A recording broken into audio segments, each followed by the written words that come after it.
Selamat Mas Bro ya, kita di Fajar Daily dan kali ini kita bahas ini teman-teman ya, mentan. Harga beras di Singapura lebih mahal. Apakah benar gitu ya? Nah, kita akan coba cek. Nah, kenapa saya bahas beras hari ini? Karena tim STS ya, hari ini ya, grup STS Rekom, hari ini ada yang nuber di saham penjual beras, yaitu kodenya Hoki dan Nasi teman-teman. Nah, kita akan bahas benarkah gitu ya, harga beras Singapura itu jauh lebih mahal daripada di Indonesia gitu ya. Nah, ini kata Pak Menteri Perdagangan, Menteri Pertanian, guys, Menteri Pertanian. Nah, oke, kita akan coba bikin datanya, teman-teman. Nah, ini saya udah datain, ya mungkin beberapa atau hampir semua nih, guys, hampir semua negara-negara di ASEAN ya. Udah saya cari datanya dan seginilah kira-kira harga berasnya, teman-teman.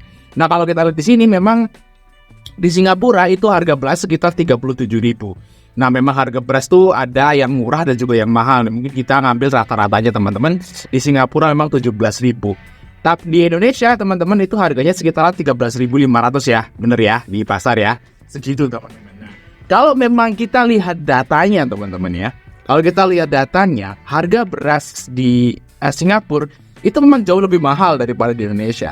Tapi kalau teman-teman ngomong masalah kebutuhan pokok dan pangan, itu teman-teman harus ya bandingin dengan berapa kira-kira pendapatan di negara tersebut. Ya, pendapatan di atau UMR-nya lah di negara tersebut atau di wilayah tersebut tuh berapa. Jadi nggak bisa ngomong kayak gini, teman-teman ya. Harga beras di Singapura lebih mahal. Ya, itu doang. Itu nggak boleh kayak gitu ya. Saya kelas menteri, kalau menurut saya sih ini harus dikoreksi gitu ya. Jadi tetap harus imbangi dengan data berapa pendapatan daerah tersebut atau pendapatan Indonesia dengan Singapura. Nah, kita akan bandingin, teman-teman. Saya udah bikin data juga selain dengan harga beras. Saya juga udah bikin data atau cari data ya, itu rata-rata gaji di negara tersebut. Contohnya di Brunei Darussalam. Nah, di Brunei, teman-teman, itu harga berasnya 36.000 per kilo. Nah, tapi gaji rata-rata mereka di sana itu 55 juta. Kalau udah dirupiahin ya, dari Brunei dirupiahin. Ini semuanya udah saya rupiahin kali 15.000 seperti guys. Nah, seperti ini, teman-teman.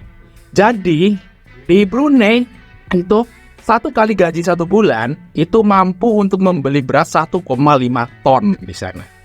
Nah, justru kalau kita lihat dari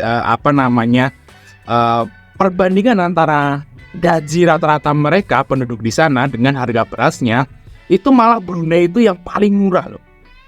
Karena 1 bulan gaji dapat 1,5 ton. Luar biasa ya. Nah, di Singapura, teman-teman, itu urutan yang kedua. Memang harganya lebih mahal, 37.000. Tapi rata-rata penghasilan di sana kalau udah dirupiahin itu sekitar 50 juta. Nah, itu dapat sekitaran 1,3 ton. Bayangin aja. Banyak, guys. Nah, kita bandingin sama Indonesia. Indonesia harga berasnya 13.500.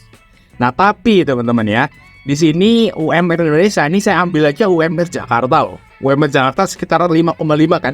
Sebenarnya kalau teman-teman kerja di Jakarta gajinya mungkin segini kalau UMR gitu ya. Nah, itu Mas Bro.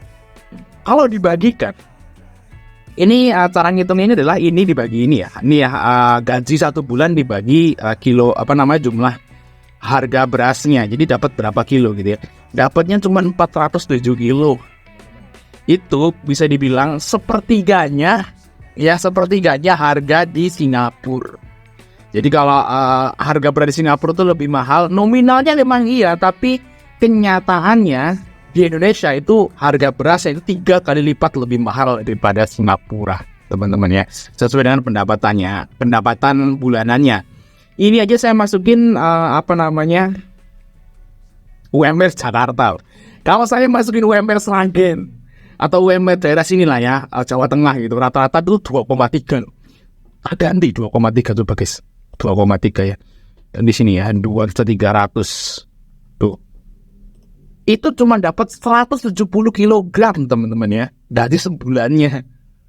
Nah, kalau kita ngambil UMR yang rendah-rendah ya di Jawa Tengah ini ya, itu Mas Bro, kita itu jauh lebih miskin sebenarnya daripada Timor Leste, bayangin aja. Timor Leste itu gajinya 2,6 juta rata-rata dan harga beras di sana 11.500 itu dapat 200 kilo. Baik. Gila, jadi di Indonesia itu kalau menurut saya teman-teman, di Indonesia itu harga beras di Indonesia itu sangat mahal. Sangat mahal. Sangat mahal di Indonesia. Kita balikin ke 55 ya. Ini saya masukin yang harga apa namanya UMR Jakarta lah. Nah, itu guys. Jadi kalau misalnya sih Indonesia itu sebenarnya tingkat kemakmurannya itu rendah loh sebenarnya Indonesia loh. Kalau kita cara ngitungnya harga bahan pokok, karena namanya bahan pokoknya beras itu kan pokok, orang pasti beli kan kalau beras kan. Kalau pasti beli itu udah pasti tingkat kemakmurannya tuh bisa dihitung dari harga kebutuhan pokok. Semakin sedikit penghasilan bulanannya, semakin sedikit yang bisa buat dibeli kebutuhan pokok, berarti itu semakin rendah tingkat kemakmurannya kan, seperti itu guys. Nah kayak gitu guys, jadi bisa dibilang Indonesia itu kalau kita pakai UMR Jakarta dengan penghasilan 5 jutaan, itu sebenarnya Indonesia itu tengah-tengah ya, nggak paling parah juga, nggak paling oke juga, jadi tengah-tengah sebenarnya. Jadi di Thailand itu malah lebih sedikit ya, di Thailand tuh gaji rata-ratanya 6,5, tapi harga berasnya dia lebih mahal ya kalau dirupiahkan, sekitar 16.500-an. Nah berarti dia dapat 394. Jadi masih oke Indonesia kalau pakai UMR Jakarta loh ya, balik lagi ya. Kalau pakai UMR sini ya mindset gitu ya. Nah di ini Vietnam yang paling tingkat kemakmurannya paling rendah ya kalau rata-rata itu adalah Timor Leste. Teman-teman ya, dia gajinya 2,6, berasnya 11.500 dengan dapat beras sebulannya sekitar 220. Nah nih Pak nih, berarti ya di Indonesia itu berasnya jauh lebih mahal daripada Singapura. Nih guys. Nah tapi itu ya memang keadaan kita dari dulu seperti itulah ya guys ya. Teman-teman harus nerima logo seperti itu, karena kita juga terlahir di Indonesia, bukan terlahir di Singapura gitu ya. Kalau nggak terima ya silakan pindah ke Singapura sana ya. Ubah WNI jadi WNA Singapura gitu ya. Nah kita harus terima itu, dan ini fakta kenyataannya. Jadi karena beras ini terus meroket teman-teman, jadi teman-teman di STS itu berinvestasi di perusahaan produsen beras ya. Di sini ada beberapa, yaitu Hoki dan Nasi ya, kalau yang di bursa kita yang udah IPO. Semoga aja sebentar lagi ada perusahaan beras lagi yang IPO gitu, biar kita bisa berinvestasi. Jadi kalau misalnya nanti harga berasnya terus naik, kalau kita berinvestasi di perusahaan tersebut, kita akan dapat istilahnya profit dari kenaikan atau growth dari perusahaan tersebut gitu ya. Kita nggak hanya kita beli beras kok mahal aja, jadi kita dapat profit dari saat kita beli berasnya lewat perusahaannya. Seperti itu guys ya.